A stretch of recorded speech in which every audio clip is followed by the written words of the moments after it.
ఈ అక్షయ తృతీయకు BNR gold and diamonds లో gold పై 6% నుంచి 9% వరకు discount, zero making charges. Hi hello, welcome to Suman TV. నేను మీ రోషన్. పేదవాడి పక్షాన కష్టం అనిపిస్తే ఆమె ఎప్పుడూ కూడా తన గొంతును చాలా గట్టిగా వినిపిస్తారు. ఎందుకంటే ఈరోజు బెట్టింగ్ యాప్స్ కావచ్చు, రకరకాల యాప్స్ వచ్చి క్రికెట్ మీద బెట్టింగ్స్ కావచ్చు, వాళ్ళ జీవితాలు, వాళ్ళ కుటుంబాలు రోడ్డును పడుతున్న రోజులు వచ్చేసాయి. కానీ సొసైటీ మారట్లేదు. ఎందుకంటే పోయేది నా జీవితమే కదా, నువ్వేంటి చెప్పేది అనే స్థాయికి వచ్చేసారు. పోయేది మీ జీవితమే కాదని చెప్పట్లా. సొసైటీలో ఉన్నవాడికి ఎవ్వడికి కూడా మనం మెసేజ్ ఇవ్వకూడదు. ఇచ్చినా తీసుకునే పరిస్థితుల్లో వాళ్ళు లేడు. జస్ట్ అవేర్నెస్ కోసమే ప్రతిదీ కూడా సుమన్ టీవీ ఫస్ట్ నుంచి కూడా వేడుకుంటుంది కూడా అవేర్నెస్. కుటుంబంలో ఎవడో ఒకడు మారితే ఆ కుటుంబం అంతా హ్యాపీగా ఉంటుంది కదా అని ఒక చిన్న కాన్సెప్ట్తోనే రకరకాల ప్రోగ్రామ్స్ చేస్తూనే ఉన్నాం. రీసెంట్గా చూస్తే మీరు ఇంత టెక్నాలజీ వచ్చేసింది, ఇంకా ప్రజల పాపం ఎంత అయోమయంగా ఉన్నారంటే కొన్ని చోట్ల పల్లెటూర్లలో అంటే అధిక వడ్డీ, రూపాయి కాదు, ₹2 కాదు, ₹10 వడ్డీ అంటే కూడా డబ్బులు ఇచ్చేసే పరిస్థితి. వాడి ఎదవా మంచోడా, అసలు ఏంటి దొంగ, ఇవి కూడా తెలుసుకోలేని పరిస్థితుల్లో ఉన్నారా అంటే నిజంగా ఉన్నారా అనిపించింది నాకు. ఎంతోమంది విక్టిమ్స్ దాదాపు 1000 కోట్ల పైగా స్కామ్ అని చెప్పారు. 150 కోట్లు అన్నారు, 500 కోట్లు అన్నారు. దీని వెనక పెద్ద పెద్ద వాళ్ళు ఉన్నారన్నారు. తీరా చూస్తే పాపం బలైంది మాత్రం విక్టిమ్స్, బాధితులు అందరూ కూడా ఎస్టీ సామాజిక వర్గానికి చెందిన వాళ్ళు. ₹1,00,000 తెచ్చుకోవాలంటే చాలా కష్టం వాళ్ళకి. ₹1,00,000, ₹10, ₹5 నెత్తికి తెచ్చుకునే వాళ్ళని నేను ఎంతోమంది చూశాను. ఆ తాండాలలో నేను బస్ చేశాను, వాళ్ళ కష్టాలు చూశాను, వాళ్ళ బువ్వ తిన్నా, వాళ్ళ ప్రేమ చూసిన. అలాంటి వాళ్ళని మోసం చేసిన ఎంతోమంది ఈరోజు కటకటాల వెనక ఉన్నారు. కానీ వాళ్ళకి న్యాయం జరుగుతుందా జరగదా అనేది కూడా క్వశ్చన్ మార్క్. మీకు ఇప్పటికే అర్థమై ఉంటుంది.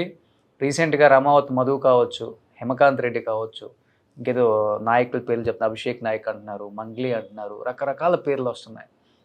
ఎన్ని పేర్లు వచ్చినా కానీ, సిఐడి పరిధిలో ఉన్నా కానీ ఈ విక్టిమ్స్ బాధని ఇంకా వినేవాళ్ళు లేరు. వాళ్ళ గోడు చెప్పుకుంటే పంజాగుట్ట పిఎస్ చుట్టూ 150-200 మంది విక్టిమ్స్ అల్లాడిపోతున్నారు, విలవిలలాడిపోతున్నారు. జిల్లాలు లేదు, ప్రాంతాలు లేదు, ఎక్కడి నుంచో ఎలా ఇదొక చైన్ లింక్ లాగా కొన్ని కోట్లు కలెక్ట్ చేశారు. ఆ ఇష్యూని అడ్వకేట్స్ కూడా ఫైట్ చేస్తున్నారు, కానీ వాళ్ళని తప్పుదోవ పట్టిస్తున్నారు. ఇటు పక్కన పోలీసులు ట్రై చేస్తున్నారు, వాళ్ళు తప్పుదోవ పట్టిస్తున్నారు. ఒక పక్క సెలబ్రిటీస్ పేర్లు వస్తున్నాయి, వాళ్ళు తప్పుదోవ పట్టిస్తున్నారు. ఎవరు తప్పుదోవ పట్టిస్తున్నారో అర్థం కావట్లేదు. అదే ఇష్యూ మీద మాట్లాడడానికి ప్రజెంట్ నాతో పాటు సిద్ధంగా ఉన్నారు అడ్వకేట్ రమ్య గారు. రమ్య గారు నమస్తే. నమస్తే రోషన్ గారు. ఎందుకంటే ఇంతెందుకు చెప్పాల్సి వచ్చిందంటే, మీరు ఈ విషయం మీద ఇంతవరకు మాట్లాడలేదు. అంటే సమాజానికి ఉపయోగపడే ఒక మంచి మెసేజ్ ఇచ్చే అవేర్నెస్ వీడియో, బట్ చాలా సెన్సిటివ్, డెలికేట్ చెప్పాలంటే. ఏమనిపించింది ఇంతమంది విక్టిమ్స్ బాధ? మీరు చాలా వీడియోస్ చూశారు, వాళ్ళ బాధ వింటుంటే నవ్వు వస్తుంది, ఒక పక్క నాకు ఏడుపు వస్తుంది, చాలా ఎమోషనల్ అయిపోతున్నాను నేను. కానీ మీరు ఎన్నో ప్రాబ్లమ్స్ మీద రకరకాలుగా ఫైట్ చేశారు. ఇది చాలా చెప్పాలంటే చాలా పెద్ద మాయాజాలం ఇది. ఇష్యూ మీద ఏమనిపించింది? విక్టిమ్స్ వచ్చినప్పుడు ఏమనిపించింది? అడ్వకేట్లు మాట్లాడినప్పుడు ఏమనిపించింది? Prevention of money laundering act 2002 అదేం చెప్తుంది? అక్రమంగా సంపాదించిన డబ్బుని మ్యానిపులేట్ చేస్తే దాన్ని లీగాలిటీ చేయటం కోసం నానా రకాల పనులు చేస్తుంటారు. అక్రమంగా సంపాదించడం అంటే తప్పుడు మార్గాల్లో సంపాదించడం. అవతల వ్యక్తిని మోసం చేసి కానీ, ట్రాప్ చేసి కానీ, అట్రాక్ట్ చేసి కానీ నమ్మించటం అనమాట. నమ్మించి నానా రకాల ప్లేసుల నుంచి అమౌంట్ ఒక చోటకి ఎస్టాబ్లిష్ చేసుకొని దాన్ని కన్వర్ట్ చేసుకోవడం కింద లెక్క. ఇది ప్రూవ్ చేయాలి అంటే, ఒకవేళ ప్రూవ్ చేస్తే మ్యాక్సిమం పనిష్మెంట్ 7 years. అంతకంటే ఎక్కువ అంటే అమౌంట్ ఎక్కువగా ఉంది, క్రైమ్ పర్సంటేజ్ ఎక్కువగా ఉంది. ఈ ప్రాసెస్లో కొన్ని సందర్భాల్లో మనం వీడియోలు లేడీస్ని ట్రాప్ చేస్తూ వీడియోలు తీసిన కేసులు కూడా చాలా వింటూ ఉంటాం.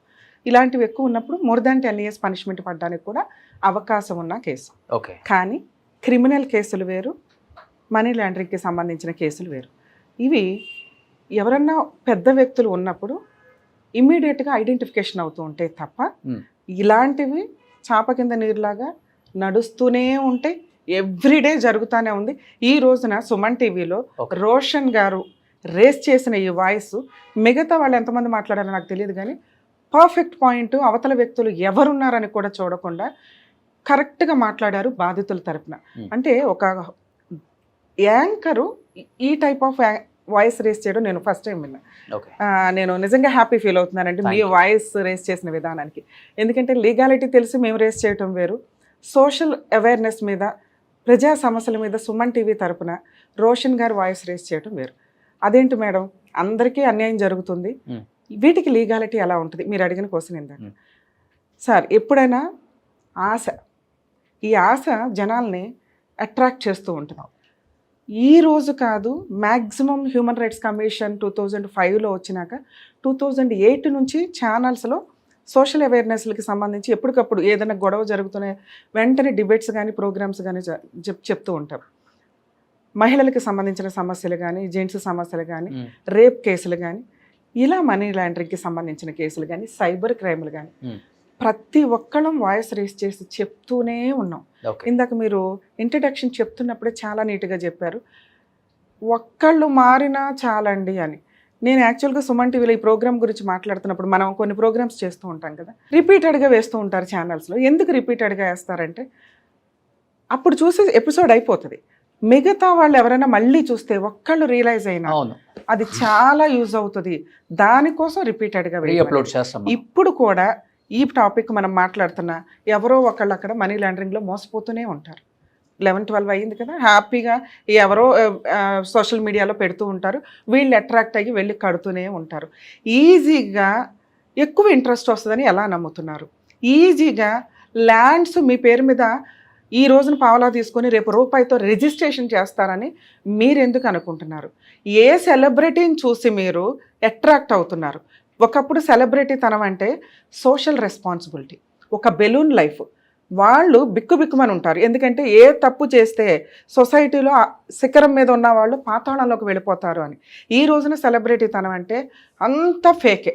పబ్లిసిటీ అనేది ఈజీగా సోషల్ మీడియా ద్వారా బూతు మాట్లాడుతున్న సెలబ్రిటీలు అవుతున్నారు, పిచ్చిగా అరుస్తున్నా అవుతున్నారు, పిచ్చి డ్యాన్స్లు వేసినా అవుతున్నారు, మేకప్లు వేసుకుని ఇష్టం వచ్చినట్టు ఏదైనా మాట్లాడినా అవుతున్నారు.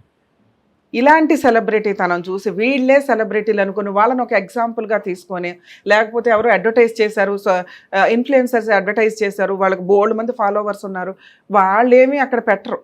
మీరు అనవసరంగా మీకు ఎవరైతే ఏజెంట్ల ద్వారా ఇదిగోండి అని వాళ్ళ బొమ్మ చూపించేసి అట్రాక్ట్ చేస్తారో అడ్డంగా మోసపోవటం కిందే లెక్క. చదువుకున్న వాళ్ళు వెళ్ళరా అంటే వెళ్ళిపోతున్నారు.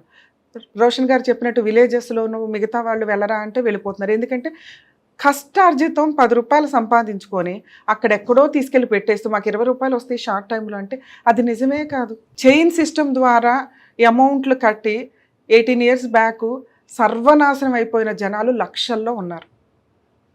ఆ కేసులు అలా మర్చిపోయే టైంకి కొత్త కొత్త కేసులు వస్తూనే ఉన్నాయి. మీ అదృష్టం ఏంటంటే ఈ రోజున కొన్ని మనీ లాండరింగ్ కేసుల్లో సెలబ్రిటీలు ఉండడం వల్ల సోషల్ మీడియాలో అది రిపీటెడ్గా అవడం వల్ల కొంత అవేర్నెస్ తీసుకురావడం జరుగుతుంది. ఇలాంటి సిచ్యుయేషన్స్లో ఎప్పుడూ కూడా తక్కువ అమౌంట్ తోటి ఎక్కువ వడ్డీలు వస్తాయి అని కానీ, తక్కువ ఇన్వెస్ట్మెంట్ చేస్తే హ్యాపీగా షార్ట్ టైంలో లాటరీ తగిలినట్టు వచ్చేస్తాయి అని కానీ అనుకుంటే అడ్డంగా మోసపోయేది మనమే. తర్వాత బ్యావని ఏ కోర్టులకు వెళ్ళినా కోర్టులో పరిస్థితి మీకు తెలుసుగా. అడ్వకేట్గా నేనే చెప్తాను, ఈ రోజున 1 కేసు 2 కేసులు 3 కేసులు కాదు, ఒక్క కాల్ వరకు ఈ రోజున హైకోర్టులో క్రిమినల్ పిటిషన్స్ కాల్ వరకు 1250 ఉన్నాయి. అబ్బా, అంటే ఒక కోర్టు మ్యాక్సిమం 200 కేసులు పిలవగలగటం ఎక్కువ. థౌజండ్స్ దాటి కాల్ వర్క్ నడిస్తే ఎక్కడ ప్రొసీడింగ్స్ రీచ్ అవుతాయి? మీకు అర్థం అవుతుందా? ఈ రోజున వాయిస్ రేస్ చేయడానికి సుమన్ టీవీయో రోషన్ గారో ఇంకొకళ్ళు ఉన్నప్పటికీ కూడా కోర్టు దాకా వచ్చినప్పుడు లీగల్ ప్రాసెస్లో చాలా డిలే పడుతుంది. ఎవరి డబ్బు పోయినట్టు లెక్క. ఎన్ని రోజులు ఇదే పట్టుకుని అందరం మాట్లాడంగా మీ ప్రాబ్లంకి మీరే రెస్పాన్సిబుల్గా లేకపోతే ఎలా? పలానా వాళ్ళు ఉన్నారు నమ్మామండి అంటే కన్ఫర్మ్ చేసుకోండి, నిజంగా ఇవన్నీ ప్రాపర్గా వచ్చే వ్యక్తులేనా, ఆ వ్యక్తులు రెస్పాన్సిబుల్ పర్సన్లైనా కాదా అని. ఎవరితో ఫోటోలు దిగుతారు, ఆ ఫోటోలు చూపించి పక్కన రోషన్ గారు ఉన్నారు, రోషన్ గారిని నమ్మి మేము కట్టామండి అంటే రోషన్ గారు ఎట్లా రెస్పాన్సిబుల్ అవుతారు? అలాగే రోషన్ గారి ప్లేసుల్లో కొన్ని క్రైమ్లు జరుగుతున్నప్పుడు ఇమీడియట్గా రోషన్ గారు రెస్పాన్సిబుల్ పర్సన్గా రియాక్ట్ అయ్యి ఆయన కూడా కంప్లైంట్ ఇస్తారు, పెట్టేయాలి ఈజీగా. అలా పెట్టలేదు అంటే రోషన్ గారు రెస్పాన్సిబిలిటీ ఉన్నట్టే. అలాగే ఈ రోజున ఒక కేసు గురించి మనం మాట్లాడితే ఏ సెలబ్రిటీలు అయితే ఉన్నారు అని మీరు అనుకుంటున్నారో ఉండొచ్చు, కోర్టు డిసైడ్ చేస్తుంది. కోర్టు డిసైడ్ చేసే అంత టైం పీరియడ్లో ఎవరికి లాస్ అవుతుంది ఇదంతా? సో సెలబ్రిటీలను చూసి డబ్బులు పెట్టొద్దు. షార్ట్ టైంలో ఎక్కువ ఇంట్రెస్ట్లు వస్తాయి అనేది రాంగ్. సెంట్రల్ గవర్నమెంట్లు ఎందుకు, సెంట్రల్ గవర్నమెంట్ బ్యాంకులు ఎందుకు, స్టేట్ బ్యాంకులు ఎందుకు? ఎందుకంటే వీటిలన్నిటికీ ఒక రెస్పాన్సిబిలిటీ ఉంటుంది. వాళ్ళు ఏదైనా చేస్తే పట్టుకుంటుంది గవర్నమెంట్. ఇది ప్రైవేటు వ్యవహారం. మనం మోసపోయి అంటే చీటింగ్ కేసులు, మనీ లాండరింగ్ కేసులు అయిపోతాయి, కేసులు రిజిస్టర్ అయితే మీకు రిలీఫ్ వచ్చినట్టేనా? రానట్టేగా. సో ఇలాంటివి పెట్టేటప్పుడు 100 సార్లు జాగ్రత్త పడండి. మేము గొంతు రేస్ చేసుకొని చెప్పడమే కాదు, ఈరోజు మనం మాట్లాడుతున్నాం కదా, ఈ రోజు కూడా మీరు ఎవరో ఒకరు కడుతూనే ఉంటారు. అది కరెక్టా కాదా అని చూసుకోండి. ఆ వ్యక్తులు కరెక్టా కాదు, అసలు కట్టొద్దు, ప్రైవేటు వ్యక్తుల దగ్గర కట్టొద్దు. అలాగే రియల్ ఎస్టేట్లో కూడా ఈ రోజున అన్ని పర్ఫెక్ట్గా ఉన్నాయండి అని కట్టేస్తుంటే మీరు హైదరాబాద్ చూస్తున్నారుగా. హైదరాబాద్ సరౌండింగ్స్లో 60 కిలోమీటర్స్ వరకు మీరు ఏది కొంటున్నా లేఅవుట్లు వేసారంటే పర్మిషన్లు వచ్చాయంటే 1కి 100 సార్లు లీగల్ ఒపీనియన్ తీసుకోండి.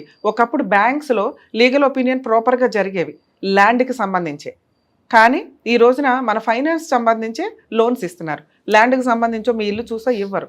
సో ఆ సందర్భంలో కూడా మీరు కరెక్ట్గా ఉండాలి. మనీ లాండరింగ్ అనేది ఈ రోజున మనం ఏ కేసు అయితే ఒకటి హైలైట్గా చూస్తున్నామో ఈ సందర్భంలోనైనా వాయిస్ రేస్ చేసి చెప్తున్నాం, దయచేసి ఇలాంటి వాటిలో ఇన్వాల్వ్ అవుతున్నప్పుడు ప్రాపర్గా మీ జాగ్రత్తలో మీరు ఉండడం బెటర్. అయినా వ్యక్తులు వచ్చి ట్రాప్ చేసి మోసం చేసి అట్రాక్ట్ చేసి రండి కట్టండి అని ఇలా ఎవరైతే మధ్యలో బ్రోకర్స్ ఏజెంట్లు ఉంటారో వాళ్ళందరూ కూడా ఇలాంటి కేసుల్లో ఖచ్చితంగా పనిష్మెంట్ పడుతుంది. కాకపోతే కొంచెం డిలే అవుతుంది. మ్యాక్సిమం 3 years పనిష్మెంట్, 3 నుంచి 7 years పనిష్మెంట్ పడే కేసులు ఇవి. అలాగే మరి ఆ అమౌంట్ని రికవరీ చేస్తారంటే ఖచ్చితంగా రికవరీ చేస్తారండి. ఇది క్రిమినల్ కేసు, పనిష్మెంట్కి సంబంధించి. ఇలా కొట్టేసినప్పుడు వీళ్ళకి సంబంధించిన ప్రాపర్టీని సీజ్ చేసే రైట్స్ ఉంటాయి. ఇది కొంతమంది అడ్వకేట్స్కి తెలియదు. క్రిమినల్ ప్రొసీడింగ్సే కదా అని వదిలేస్తారు. ఈ క్రిమినల్ కేసులో అడ్వకేట్స్తో పబ్లిక్ ప్రాసిక్యూటర్ ఉంటారు. పబ్లిక్ ప్రాసిక్యూటర్తో పాటు ప్రొటెస్ట్ పిటిషన్ ఫైల్ చేసుకొని ప్రైవేట్ అడ్వకేట్ ఇన్వాల్వ్ అయ్యి ఎవరైతే అక్యూజ్డ్స్ చెప్తున్నారో ఈ కేసు తేలే వరకు వాళ్ళ ప్రాపర్టీలు అటాచ్మెంట్ చేసే రైట్స్ ఉంటాయి.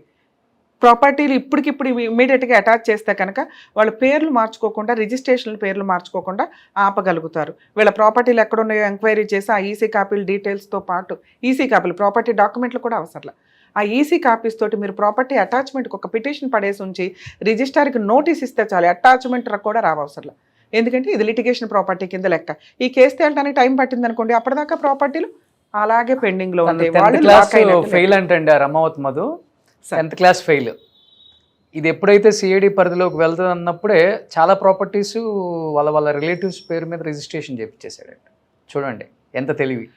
అంటే ఈ టాపిక్ మేబీ ఎవరు మాట్లాడి ఉండరు. క్రిమినల్ కేసులు అంటే పనిష్మెంట్లు వాళ్ళని పట్టుకొని డబ్బులు ఇచ్చేస్తారు అని అనుకుంటున్నారు, కానీ ఇది లీగాలిటీ. మేబీ వాళ్ళ అడ్వకేట్లు కూడా వాళ్ళకి ఎక్స్ప్లెయిన్ చేయరు. కానీ మనీ లాండరింగ్ కేసులో అవతల వ్యక్తి మిమ్మల్ని చీట్ చేసినప్పుడు, ఎవరన్నా మిమ్మల్ని చీట్ చేసినప్పుడు ఆ కేసులు, క్రిమినల్ కేసులు ఏవైతే నడుస్తుంటాయో more than 3 to 5 years నడుస్తాయండి. ఈలోపు వాళ్ళ పేరు మీద ఉన్న ప్రాపర్టీస్ సీజ్ చేస్తారు. వీళ్ళు వేరే వాళ్ళకి ట్రాన్స్ఫర్ చేసేస్తూ ఉంటారు, గిఫ్ట్ డీడ్లో, సేల్ డీడ్లో, ఇట్లా బినామీల కింద. ఈలోపు వీళ్ళు ఈ కేసు వేయడం కూడా చాలా మందికి తెలియదు, అటాచ్మెంట్ క్రిమినల్ కేసుల్లో వేయొచ్చు అని. ప్రాపర్టీ అటాచ్మెంట్లు వేసుకుంటే ఇప్పుడు మీరు చెప్తున్నారు 10th క్లాస్ చదివిన అతనికి ఇంతమంది ఇన్ని కోట్లు, మీరు మాట్లాడుతున్నది 100 crores 200 crores. నాకు తెలిసి అది more than 500 నుంచి 1000 crores దాకా ఉన్న వ్యవహారం అని. అంటే మేబీ మీడియాలోకి వచ్చి నేను మాట్లాడకపోవచ్చు, కానీ కేసు గురించి సోషల్ అవేర్నెస్లో అవేర్నెస్ ఉంటుంది కదా, ఇట్లా ఉందేంటి ఈ సొసైటీ, ఈ మనుషులు ఇంత బకరాల్లాగా అయిపోతున్నారు, ఎంత సైబర్ క్రైమ్ ఎంత జరుగుతుంది. ఈ రోజు మాట్లాడుతుంటే సైబర్ క్రైమ్ జరుగుతూనే ఉంటుంది. ఎన్ని రకాలుగా జరుగుతుందో గవర్నమెంట్ మొత్తుకొని చెప్తుంది. మనకి ఏదో రింగ్ టోన్ పెట్టిన సందర్భాలు కూడా ఉన్నాయి. అయినా వీళ్ళు మోసపోతానే ఉంటారు. ఆశ, భయం, అనవసరంగా వెళ్ళి మీరు ఇన్వాల్వ్ అయ్యి డబ్బులు కట్టడం అనేది మీ గొయ్య మీరు తవ్వుకోవడం కింద లెక్క. ఈ కేసులో కూడా సార్ అక్యూజ్డ్ 5 మెంబర్స్ని మనం చూస్తున్నాం. 5 to 7 మెంబర్స్ ఎవరు ఉన్నారు, వీళ్ళందరి ప్రాపర్టీస్ కేసు తేలే వరకు సీజ్ చేసే రైట్స్ ఉన్నాయి. ఆ అడ్వకేట్స్ ఎవరైతే ఉంటారో ఆ పిటిషన్ వేసుకోవడం బెటరు. విక్టిమ్స్ దయచేసి కంగారు పడకండి. ప్రాపర్టీస్ అటాచ్మెంట్ చేస్తే మీరు రిలాక్స్. ఒకవేళ ప్రాపర్టీస్ అటాచ్మెంట్ చేయలేకపోతే ఓన్లీ పనిష్మెంట్సే పడుతూ ఉంటాయి. ఓకే. సో నెక్స్ట్ మ్యాక్సిమం ఇందాక మనం అనుకున్నాం ఈ కేసులు రోషన్ గారో, సుమన్ టీవీయో, పోలీసులు, సిబిఐ వాళ్ళు, ఎవరో ఒకరు సిఐడి వాళ్ళు, వీళ్ళంతా ఇన్వాల్వ్ అయిపోయి గబగబా వాళ్ళని పట్టేసుకొని అలా అకౌంట్లు సీజ్ చేసేసి వీళ్ళకి అమౌంట్లు ఇస్తారేమో అనుకుంటే అది జరిగే పని కాదండి. ఈ మాత్రం వాయిస్ రేస్ చేయడం వల్ల తప్పించుకునే వ్యక్తుల్ని అక్యూజుల కింద కేసులో రిజిస్టర్ చేయగలిగారు. 2 ప్రాపర్టీ అటాచ్మెంట్ చేస్తేనే రేపొద్దుట కోర్టు ఈ ప్రాపర్టీ అమౌంట్స్ని వీళ్ళకి అడ్వకేట్ కమిషనర్స్ని ఎవరినైనా అపాయింట్ చేసి ఇంత రూపాయికి పావలా వస్తే పావలా, ₹10 వస్తే ₹10, ₹2 వస్తే ₹2 కూడా విత్ ఇంట్రెస్ట్తో ఇప్పించడానికి అవకాశం ఉంది. అంటే ఎంత ఉంటే అంత అందరికీ ఈక్వల్గా వాళ్ళ రేంజ్ని బట్టి ఇప్పిస్తారు. ఇన్ కేస్ అలా లేకపోతే పనిష్మెంట్, జైలుకి వెళ్తారు. ఓకే, చూసారా మీ సర్వీస్లో ఇలాంటి కేసెస్ ఎన్నో చూసుంటారు కదా సార్? పొలిటికల్ వాళ్ళు ఫేమస్ పర్సన్స్ కూడా ఉన్నారు, కొన్ని నెలలు జైల్లోకి వెళ్ళి బయటకు వచ్చి స్టిల్ ఇప్పటికీ పెండింగ్ ఉన్నాయి, అవి వేల కోట్లకి సంబంధించి. కాబట్టి ఇది కూడా ఒక చిన్న సెలబ్రిటీ, మేబీ చిన్న పెద్ద సెలబ్రిటీ ఫోటోలు పెట్టుకొని ఇంతమంది ఏడుపు అనేది మామూలు విషయం కాదండి. ఎవరన్నా కానీ కష్టపడి సంపాదించాలి. కష్టపడి సంపాదించేది క్యారెక్టర్తో ఉండాలి, అవతల వ్యక్తి పొట్టగొట్టేటట్లు ఉండకూడదు.